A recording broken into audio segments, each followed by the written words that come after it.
respect, this is not about Judge Bork. It's about the Constitution.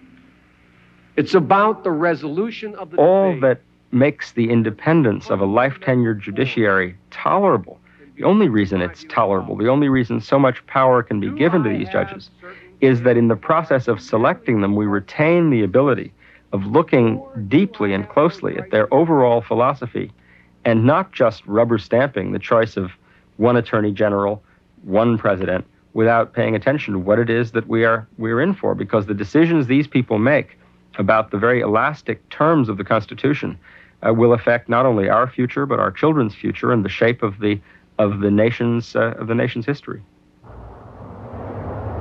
On October 23, 1987, the Senate exercised its power under the Constitution and defeated the Bork nomination. In nearly 200 years, one of 5 Supreme Court nominees has been rejected. But in all that time, no justice has been removed by impeachment.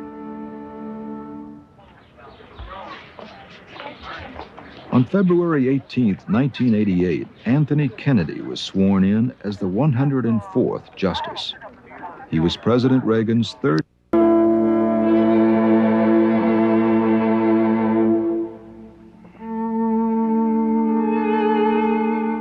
It is a national monument to fairness, reason, and justice. A place where the present looks to the past for continuity and stability.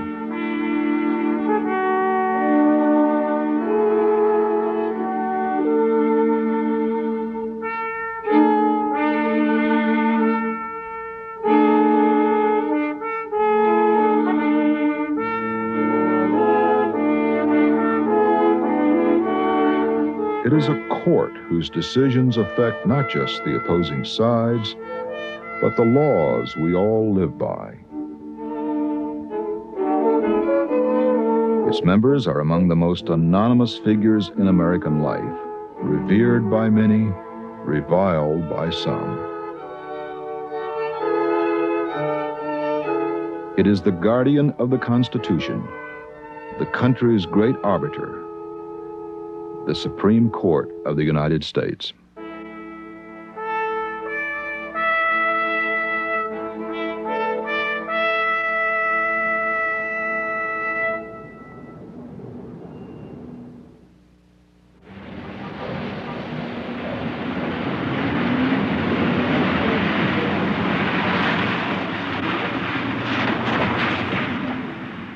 First Monday in October, since 1917, the opening day of the Supreme Court's annual term.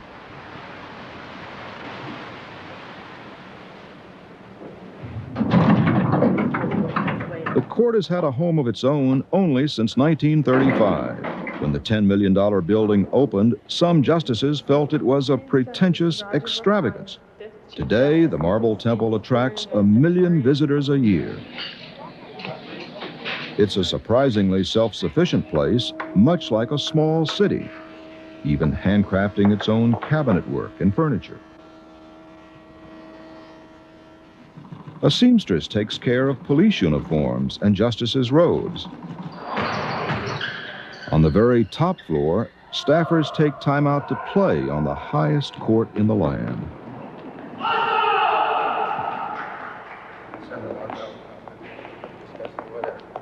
What happens here reaches the public from one of the Capitol's smallest and best-behaved press operations. Reporters are wedged into cubicles in a ground floor corner. While decisions are a matter of public record, the newsmakers themselves, the 9 justices, rarely speak to reporters. If you've covered other parts of government, you're in for a shock here. This is not particularly a democratic place. You don't have the kinds of access you have other places. This is more like covering Buckingham Palace or the Vatican than an institution in American government. They are highly influential people. They affect the course of American events, perhaps more than any other 9 individuals anywhere in the world. And therefore, who are they and what are they about? How do they do their job? How do they interact? Because they work where cameras are unwelcome, television must make do with artist sketches. From the day they arose, the justices traditionally have shunned the limelight.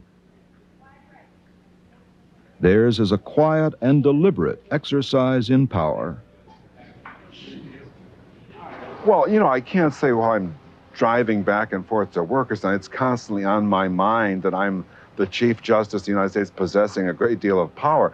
But, you know, when it comes to, you know, participating or, you know, in the oral arguments as Chief Justice or doing the work of the court as Chief Justice, I do bear that in mind. The Supreme Court, in important respects, may even be less secret than either of the other branches of government. Whatever we do is made public. Precisely what we do. The opinions of our court are made public the day they are announced from the bench. We aren't free to go out and pick the issues that we're going to decide by plucking them out of the air and deciding them for the benefit of future generations. We have to have an actual, real live case or controversy.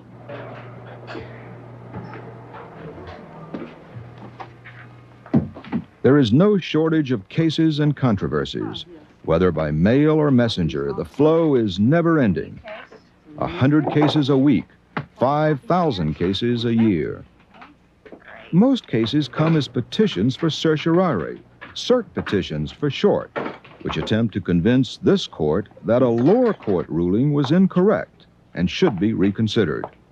For those who can't afford the $200 filing fee and the cost of printing petitions, the court waives the charge. These appeals come mostly from convicts, often on prison stationery. All arriving cases get the same scrutiny. But from the most technical questions of business law to the hottest civil liberties issues, there's always the potential that the court's decision will affect the lives of millions. One such case came from the state of Louisiana.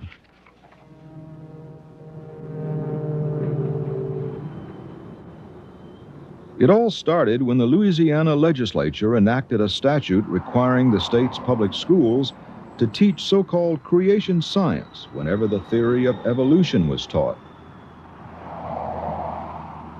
Before schools could implement the plan, a group of parents, science teachers, and ministers went into federal court to challenge the law as an unconstitutional endorsement of religion.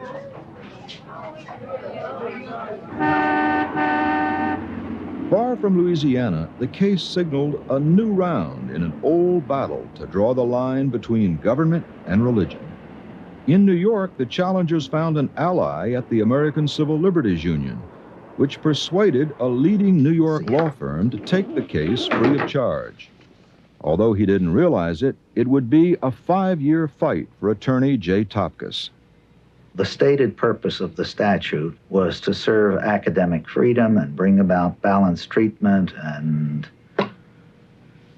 otherwise to advance all causes, including mother, the true and the good and the beautiful. But the reality of the statute was that the legislators proposed to compel the teaching of a religious belief, namely the Book of Genesis, in classrooms in Louisiana. A district court judge concluded that creation science is in fact religion and struck down the law without a trial. He was so certain of his decision that he refused to hear evidence from Louisiana's experts on the meaning of creation science. His decision was affirmed by a federal appeals court. When the term theory of creation is used by a legislature and merely defined as scientific evidence, Wendell Bird, the lawyer defending the statute, believed the courts were mistaken in ignoring the expert testimony he had assembled. Otherwise, the judges, like the district court judge, merely were plucking their own definitions from thin air of the theory of evolution and of the theory of creation, and that simply did not result in accurate definitions being given. Louisiana appealed to the Supreme Court. On March 12, 1986, the case was given the number 851513 and placed on the docket. When the Civil Liberties Union response came in, the case was ready for consideration. The justices work upstairs in their chambers, arranged side by side. How come the SG gets their own? As someone said, just like 9 little law firms. And like real law firms with a strong support staff. Each chambers has up to 4 law clerks representing the brightest and best from major law schools. They come for one-year jobs beginning in early summer when the court is in recess. For the U.S. government, no matter what, you get this sort of nice kind of Tony Brown. But cases arrive in a steady flow. From the first week, the clerks get a baptism screening the new petitions. They just keep coming. Looks like a pretty small list this week. You guys are Are they any smaller in the summer than during the... More than any other court, the Supreme Court has the discretion to choose the cases it will decide. During the summer, the clerks in each chambers review as many as 2,000 cert petitions. Outgoing clerks lend a helping hand during this breaking-in period. Well, as you go through each one, you'll get a feel for whether the petition raises an issue that is a matter of some controversy or whether it's very specific to that litigation.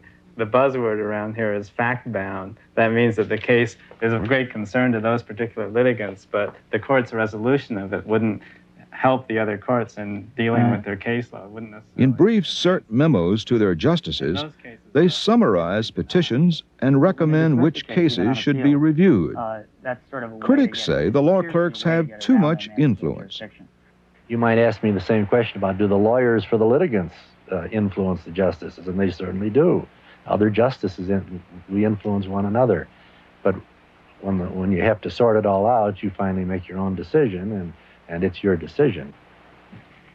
Can we prepare ourselves for the time when life will be easy and smooth here? Or? You never really get ahead of your work. You can stay on top of it, but that's about all you can expect. And once the term's going, we're working on opinions. Will we be able to get done the 100 a week between us each week, or are we going to carry them over? Oh, yes. You'll find that even as the summer goes on, the next few weeks, you'll get much more efficient at screening the petitions and writing the memos. That's part of the learning process over the summer. And just when you think you've got that down to an art, then you'll have to start preparing for oral argument and then working on opinions. So it's kind of a delicately balanced, you're always on the edge of the precipice.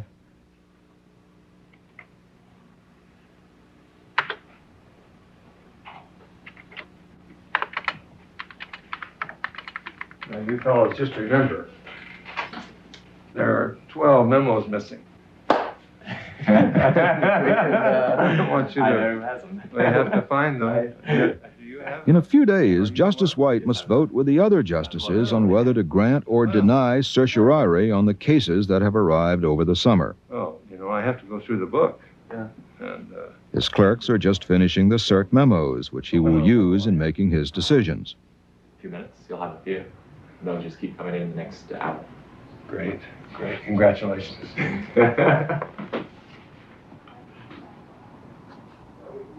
Nearly 2,000 petitions have arrived over the summer. It takes the votes of 4 justices to grant a case. Fewer than 100 will be accepted for review. The votes are taken when the justices meet in conference. We talked with Chief Justice Rehnquist and 3 of his colleagues about the process. What do you do first when you come in, when you take your seat at the head of the table? I go pour myself a glass of water. And that gets you started? Yeah. Well, I think we first shake hands. Oh, that's right. Sure. The real tradition going into that conference room on every occasion is that each justice shakes the other justice's hand, which I think is a lovely custom. I remember the first time I sat in conference. We had the swearing in the morning of both Lewis and me, and then we had conference right afterwards.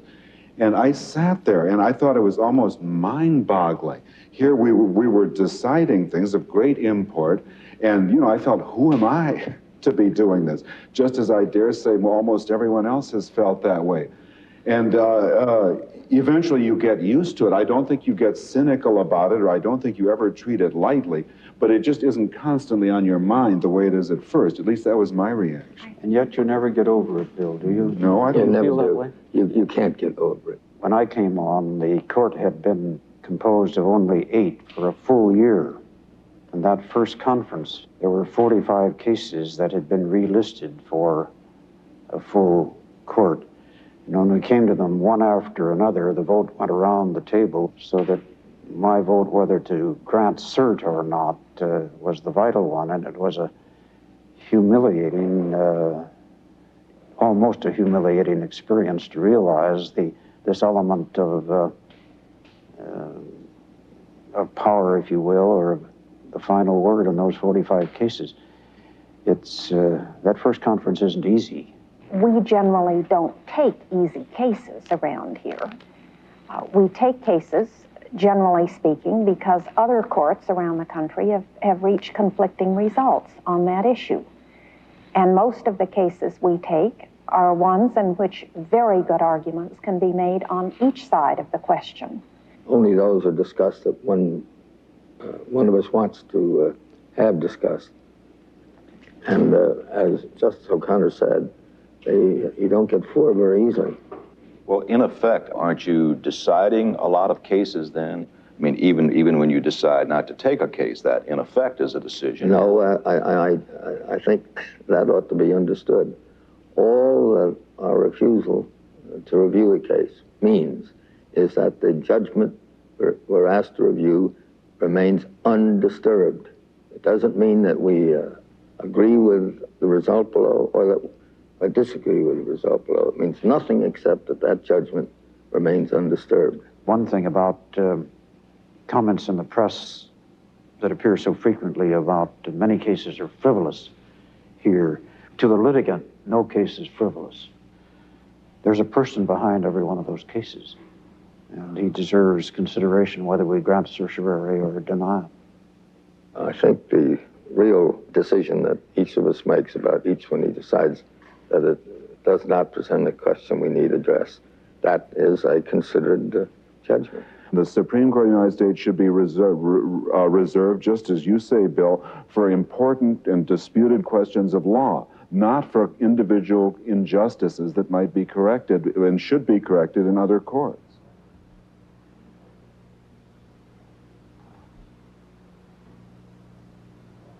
When they come into their conference room, the justices are completely alone. The words spoken here are rarely repeated to outsiders. Only the results are reported to the clerk of the court, who notifies the parties whether their cases have been granted. When a case has been accepted, each side is asked to submit written arguments called briefs.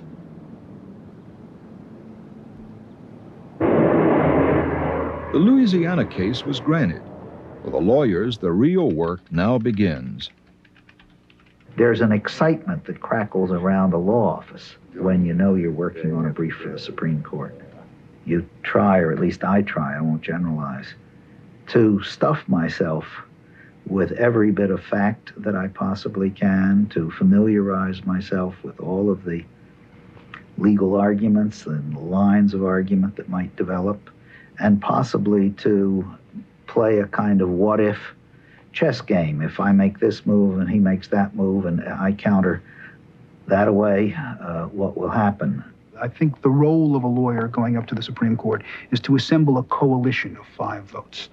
When I'm thinking about whether or not to bring an ACLU case up, or to try to keep an ACLU case from going up, or to try to slow down an issue or speed up an issue, or once a case is up there, how to argue an issue, all of us are acutely conscious of the voting patterns of the various justices. And what we do is we try to plug the case into those voting patterns to maximize the chance that 5 of them, based on their past voting patterns, will vote with us on this particular case.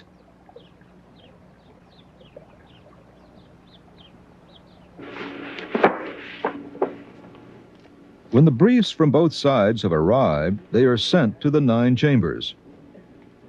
During the term, each justice receives 25 pounds a week of the best arguments American lawyers can write.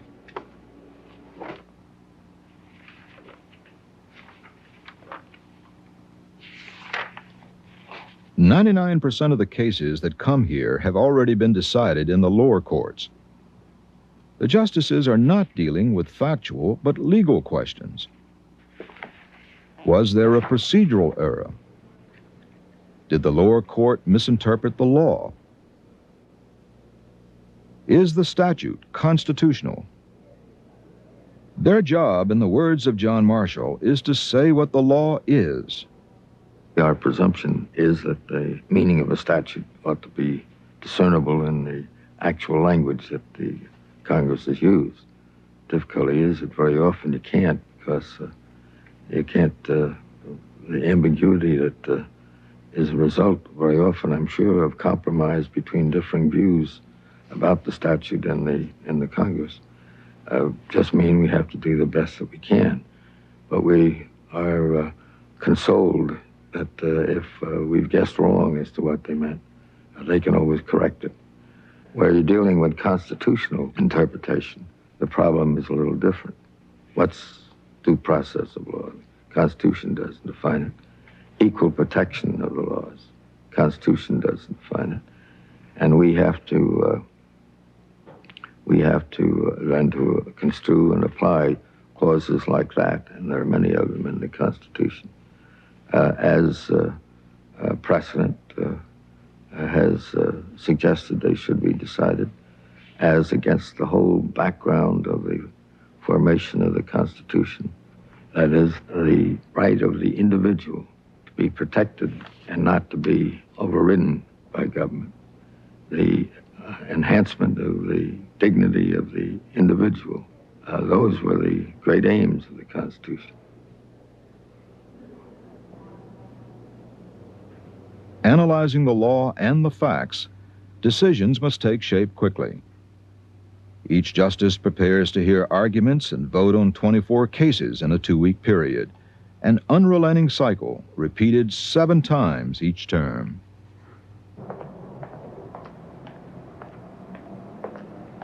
Each member of the court finds a way to sustain the pace, taking work home, going for a brisk walk for a breath of fresh air.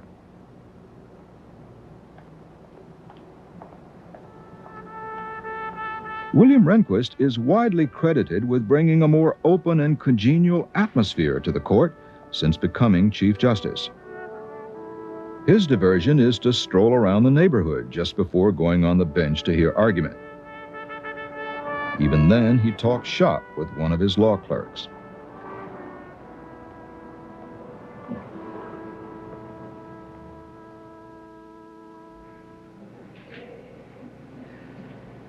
As he prepares to argue the creation science case for the last time, Jay Topkis reviews his notes.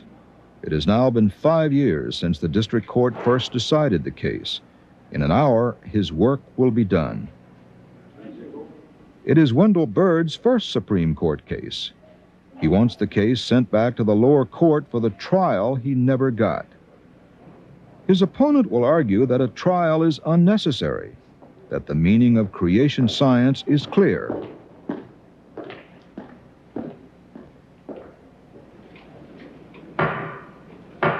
At 10 o'clock, the court crier strikes his gavel and announces, "The Honorable, the Chief Justice, and the Associate Justices of the United States Supreme Court." The justices take their places.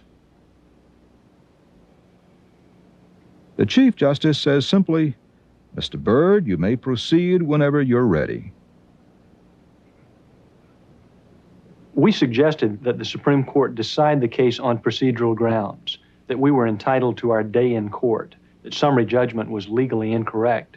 Was there any doubt but that this statute is an unconstitutional statute? Its purpose, it seemed to us, was manifest. As soon as you start talking about creationism, you are talking about religion. The statute said its own purpose was to advance academic freedom, by which it meant students' academic freedom. And I think it stands to reason that a statute that says more scientific evidence shall be taught is giving students more information. I don't think there is any doubt about what creation means. It's a religious concept. End of argument, so far as I'm concerned. And I hoped that they would grab it that way. Byrd and Topkis were each allowed 30 minutes, a limit imposed by the modern court's heavy caseload. A far cry from the days when Daniel Webster would argue a case for 6 days straight. Now the justices hear 4 cases in a single day.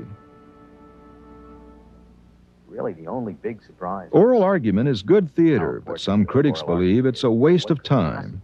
Justice White, recently retired Justice Powell, and Justice Scalia disagree.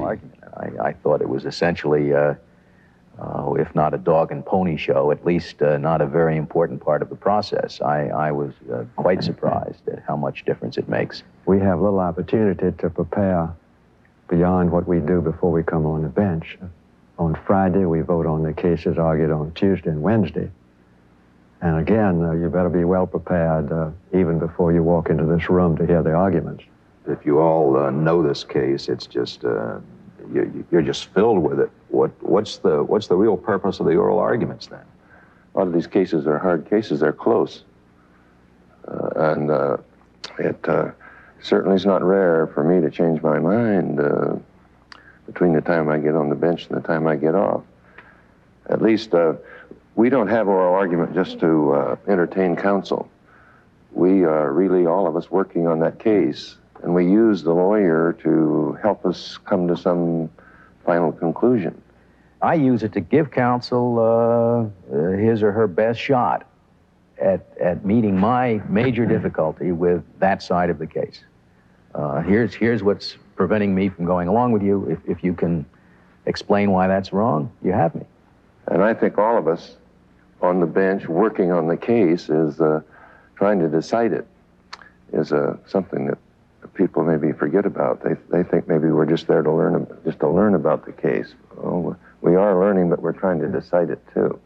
Let's assume for a moment that I'm a lawyer and I'm coming before the Supreme Court and I'm standing up here. Now, what are you looking for from me? What would you like me to do? What advice would you give me? I think every lawyer has something prepared that if we never ask him a question, he would just give his account of the case and emphasize what he thinks are the really important points in the case. But very rarely does a lawyer get very far before he's interrupted, and he may never get back to his planned account. You decide the case on its merits, of course, not on the quality of the lawyer who presented it. And not infrequently, a lawyer who has really done a terrible job, both in the brief and in oral argument, wins the case. And you know he's going to go back to his client and say, well, we did it for you again. There's no mark for quality of argument or quality of presentation. It's who has the better case. Well, the Chief Justice, Chief Justice Berger, always kept track. He graded every counsel. I hope posterity doesn't well, I don't No, I know. I don't know where they are. The way you can tell an experienced lawyer, at least one who's been here a long time, is that they always crank that handle just to show that he knows that on this side. on the right of that side. You see it, the lectern will go up or down. And sometimes when you get a very short person, the Chief Justice will say, you may lower the lectern. Well, you can always tell the lawyer who's been here, he wants to show that.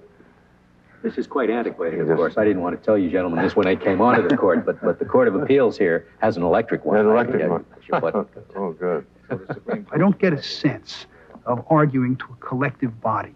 I get a sense of arguing to 9 highly intelligent, inquiring minds. And that's very difficult because you only have 30 minutes and you have to put together an oral argument that will track the thought processes of 9 people.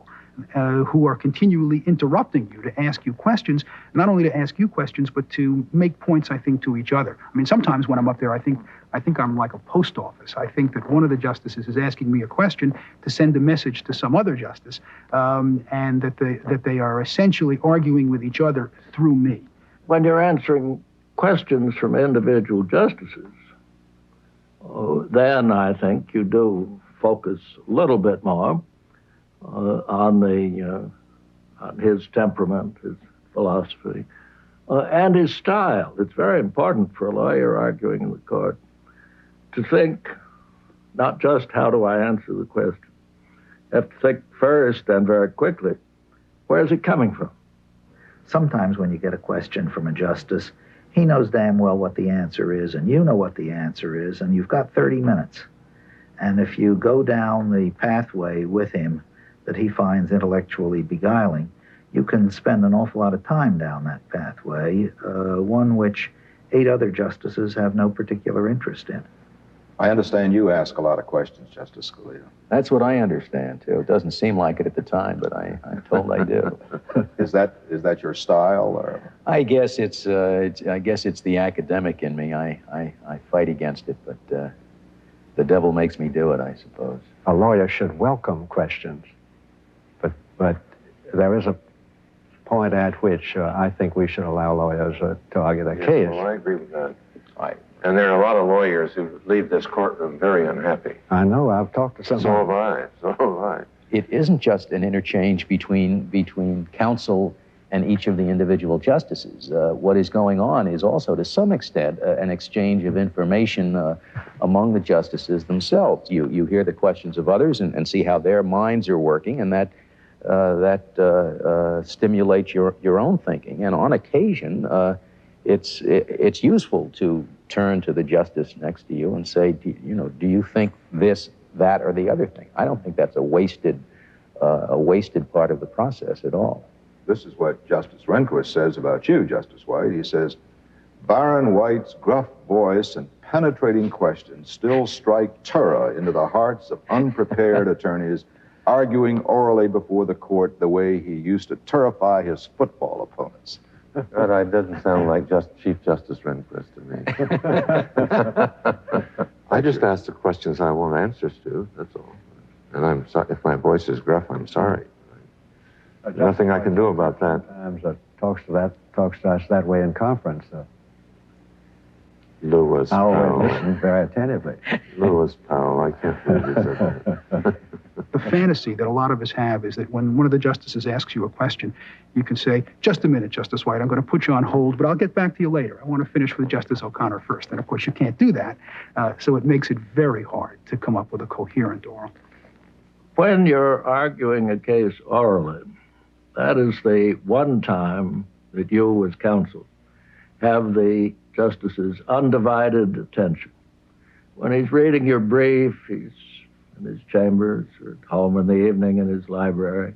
The phone may ring, someone may come in, but when you're arguing, if you're any good, he will be thinking exclusively and intensely about how should I decide that case.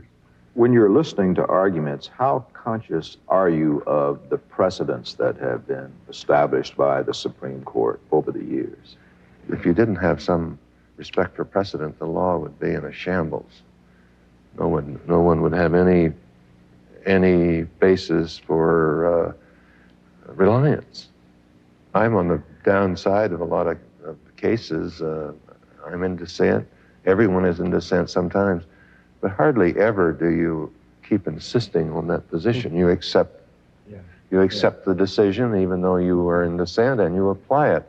The next term, you may have to write an opinion based on that precedent that you didn't agree with, but now you accept. Of course, it's a little unrealistic, too, to talk about the court as though it's a continuing, unchanging institution, rather than, to some extent, necessarily a reflection of the society in which it functions.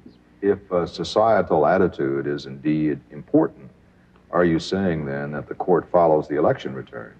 No, don't mistake me as having said that. I don't think societal attitude is important to my decision at all, and I doubt whether any of the other justices would think that. Above all else, a judge is there to be a protection against at least temporary societal attitudes. I don't consult the election returns or what the majority of the society or a minority of the society thinks about a particular issue. My only point is, if the society changes, you are going to eventually be drawing judges from that same society. And however impartial they may try to be, they are going to bring with them those societal attitudes in their heads, not because they're trying to reflect it. The court may ignore the election returns, but it has never gone against public opinion for long. No one knows whether the Founding Fathers meant to protect homosexuals or any other group. But today's court must decide whether the Constitution protects them. The justices are 20th century Americans grappling with problems the founders never dreamed of. If Steven Spielberg could magically bring back James Madison and Alexander Hamilton to try to figure out what those people would do, surely they would answer that that's the wrong question. We've left you an extraordinarily rich document in terms of which the questions are yours to answer. We've laid down some general principles. Those principles express intentions at a very general level. But you shouldn't try to figure out what we would have done if we were transported forward in time. I think those guys that wrote it knew exactly what they were doing. They were writing a living document. And I don't want to be held to the same thing my father was held to. That would mean I'd have to ride in the back of the trolley car. And I'm not going to ride in back there. I had it in Baltimore. I had a good fist fight about it. So I didn't ride. No, I think that's just a way of not recognizing progress as such. To regard the whole Constitution as simply an instrument into which the social consciousness of each generation can be poured, an empty bottle that can be given content by succeeding generations, I think destroys the whole purpose of the instrument. Its whole purpose is essentially a conservative one, to establish baselines of principle that the society cannot depart from without going through the enormous job of amending the Constitution. You destroy that function if you say it can evolve to reflect the current consciousness. You don't need a Constitution to reflect the current consciousness.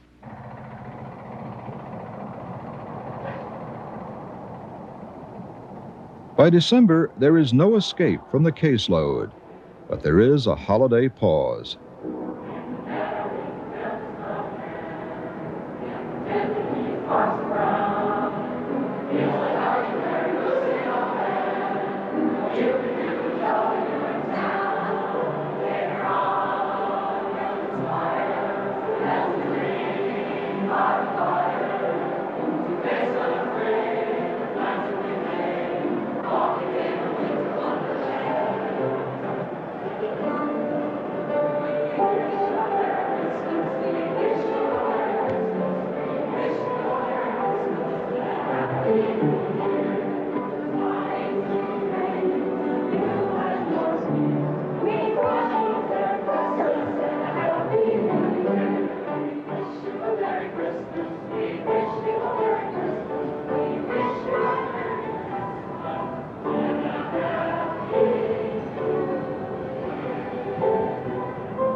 Let's give our piano player a hand, Ron Martinson.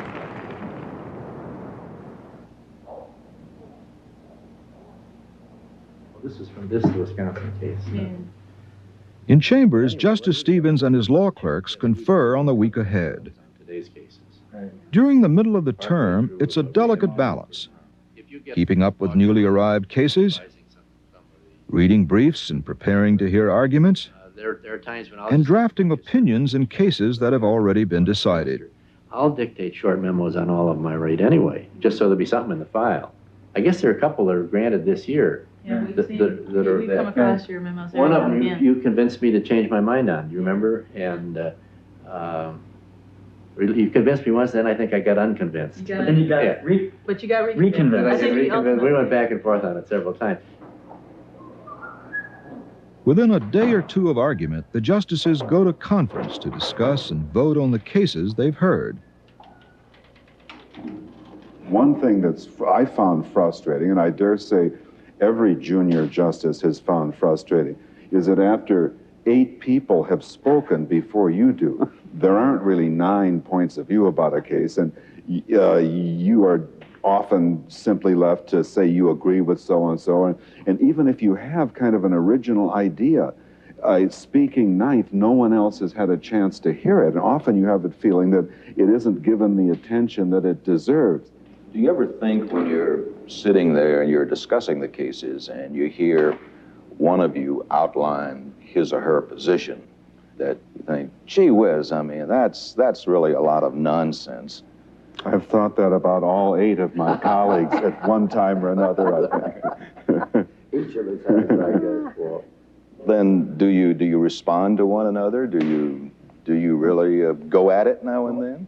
I feel very strongly that there ought not to be any sidebar discussion or interlocution of one until everyone has had a chance to speak. And so I try to convey my views on that subject to my colleagues. But of course, I have no power of contempt, no power of any sort.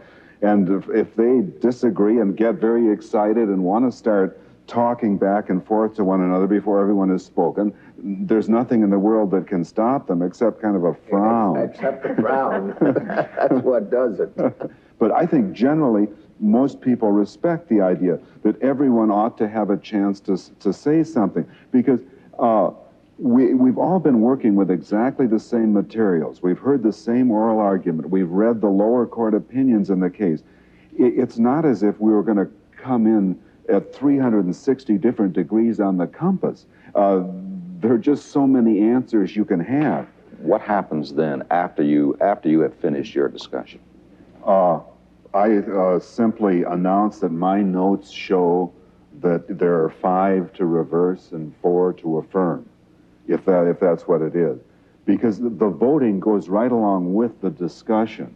And it was very common rumor, or perhaps it was fact before I got here, that the discussion went in order from the Chief Justice to the Junior Justice, and then the voting went from the Junior Justice to the Chief Justice.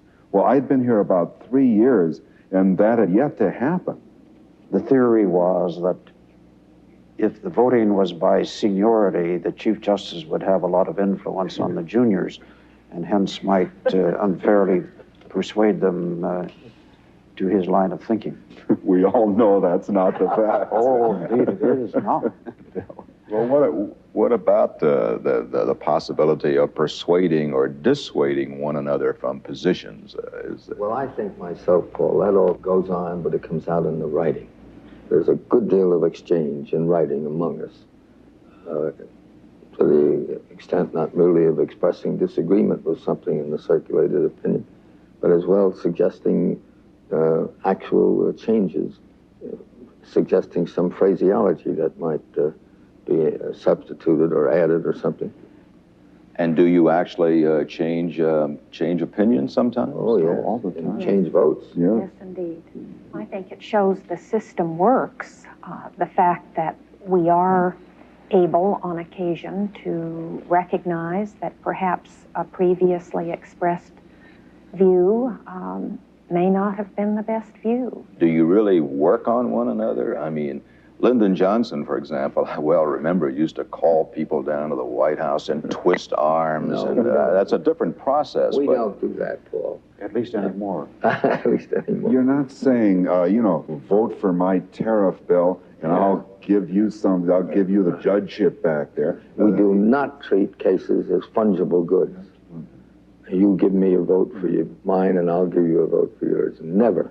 It's very much more kind of intellectual and technical than that. And if I go down to Harry Blackman's chambers and say, look, I've got a great idea here about your opinion, and start talking a lot about it orally, it's just very hard to digest when someone, your natural reaction is saying, well, why don't you write it out and then I'll get a chance to look at it. So the idea of the oral discussion followed by a handshake just doesn't work well with our system. The word is collegiality, which is supposed to import that we work one-on-one on one another. It's never been so since I've been here. I think the persuasion's in the writing. That's exactly where it is. Exactly. A few days after the vote, the Chief Justice, if he is in the majority, will assign himself or one of his colleagues to write an opinion explaining the result. If he is not in the majority, the senior justice on the majority side makes the assignment. For many weeks, opinions are drafted and redrafted, circulated among the chambers, and revised until the majority agrees on every single word. A time, as Justice Tom Clark said, when the fur begins to fly. Compromise is inevitable, but never easy. The justices struggle to persuade one another, but they know the court's opinion must also satisfy the country at large, that their decision is rooted in principle and not some personal whim. Without the law clerks, the work would never get done. The justices produce over 4,000 pages of opinions each term. Clerks check citations and proofread drafts. In most chambers, they also are assigned writing chores, in many instances, writing the first draft of an opinion. When people say, well, the clerks do the first drafts of opinions, it sounds like perhaps a very sweeping, original type of assignment. It's not at all. It's an assignment to do something in accordance with the conference deliberations and the instructions of a justice who was there. It is not telling the clerk, you know, just figure out how you'd like to decide this case and write something about it. It's not that at all. In recent years, unanimous opinions have been rare. The majority opinion explains the court's decision. But in many cases, there are dissenting opinions as well.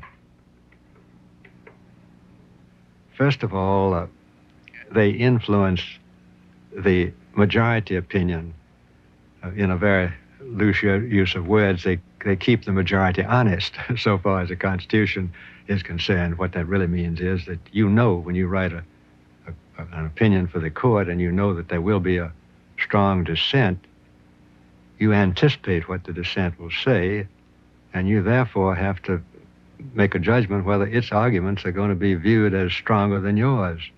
It also serves the function of pointing out the weaknesses of the decision so that the decision, even if it won't be reversed in later cases, and we rarely reverse decisions that involve statutory interpretation.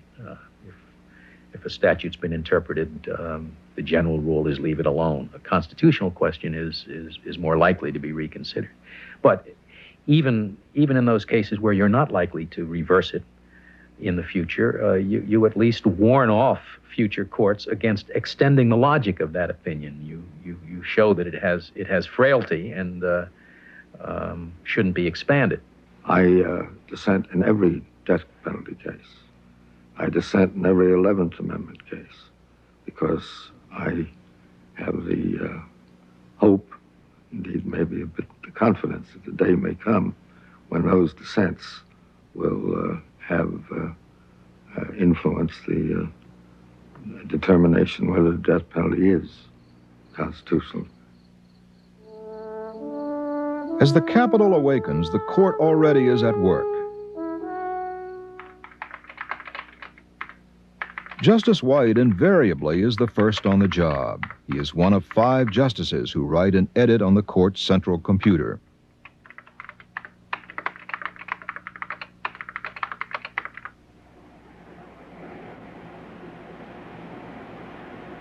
One floor down, the system links all chambers and departments. When opinions are ready, they are transmitted electronically from computer memory into electronic typesetting equipment and composed for publication. The majority opinion in the creation science case is now ready, written by Justice Brennan. It runs 17 pages, but with dissenting and concurring opinions, it has taken the justices 62 pages to explain themselves. The printed opinions will be made public from the day the decision is announced. By explaining how it reached a decision, the court is telling every other court how to read the law or the Constitution. Within weeks, copies of opinions will be in thousands of law libraries and law offices around the country. In effect, the words of this court become law. No arguments are scheduled in May or June. The justices now concentrate exclusively on opinion writing. Before the summer recess, rulings will be handed down in nearly every case heard during the term. By late June, it's a busy time in the press room. Decisions are announced several mornings a week, as many as 6 on the same day. Reporters have heard the arguments, studied the briefs, and reviewed the lower court rulings. Their job is to distill a 60-page opinion into a few paragraphs, and to do it against the pressure of deadlines. Yes, ma'am. Okay. 86-243, Kath. When a decision is announced upstairs in the courtroom, a telephone call signals the court's public information officer, Tony House, to release the opinion. You got that? That's number 2, right? Number three. Aggressive reporting is not the style here.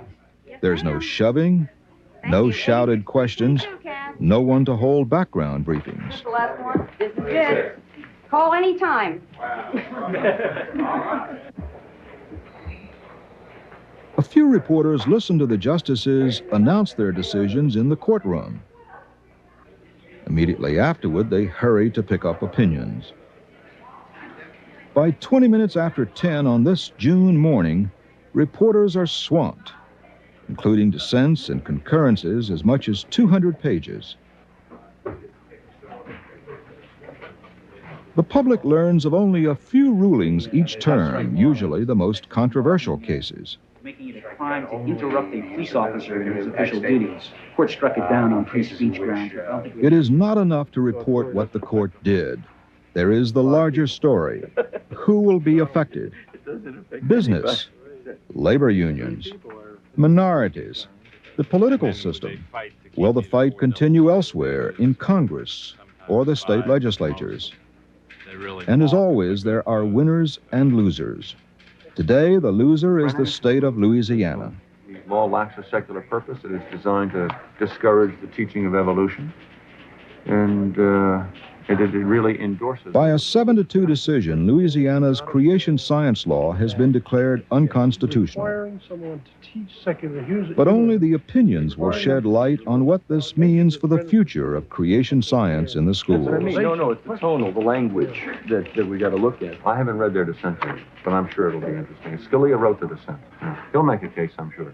Yeah. Even veteran court watchers can come to different conclusions in interpreting the court's actions. I have had the experience of saying it means one thing, picking up the Washington Post and thinking that their story was dead wrong. It's not very often, or the New York Times, it's not very often. It's maybe once a term, if that, but it does happen. And I've had the experience myself of confidently reporting something and 6 months later deciding that someone else's interpretation really had been righter than mine. Lyle Denniston has covered the court for some 30 years. The opinion was written in a very precise way to deal only with the Louisiana law that was at issue in that case. But we in the press, and I take it that most of our readers and listeners were more interested, does this mean that you can never teach the theory that humankind was created by God out of nothing? I mean, did the court say yes? Did it say no to that? Did it say maybe? Well, the court said maybe. And my sense of obligation to my readers was to be able to say to them that this is a maybe decision. Required that if public school teachers taught the theory of evolution as part of the science curriculum, the teachers also had to teach the theory of creationism. Is that it comes at a time when religious fundamentalists are pressing to have their views included in public school materials and curricula. Today's decision says that religious views cannot be included if the purpose is mainly to convey... The Supreme Court has ruled It may change its mind at some future time, or the people could change the law, or even amend the Constitution.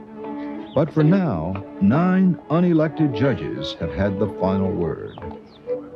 In a way, it reinforces democracy, because if you didn't have something like the court, if you didn't have unelected people that could check the majority when it went too far, what you would wind up with is a kind of majoritarian tyranny that would eventually foment the seeds for violent revolution. And one of the extraordinary aspects of the American system, one of the things that gives us our stability, is that there is an avenue for the weak in this society to take, where they can contend on relatively equal terms with the strong, and that's in the court systems, that give the weak the opportunity to get their needs both heard and dealt with, that is nonviolent. The whole thing depends upon voluntary compliance by officials and citizens' willingness, even when they disagree, as they sometimes do, to figure, well, in the long run, I have more to gain from this system than I have to lose in the few decisions that I disagree with. I think that view will continue to prevail. It's a bet on the future, but it's the kind of bet that people in this country have always been making, and I'm prepared to keep on making it. It's not that they're necessarily always right, but that they are a forum divorced from politics. And so Supreme Courts come, Supreme Courts go, cases come, cases go, but the institution for protecting freedom goes on.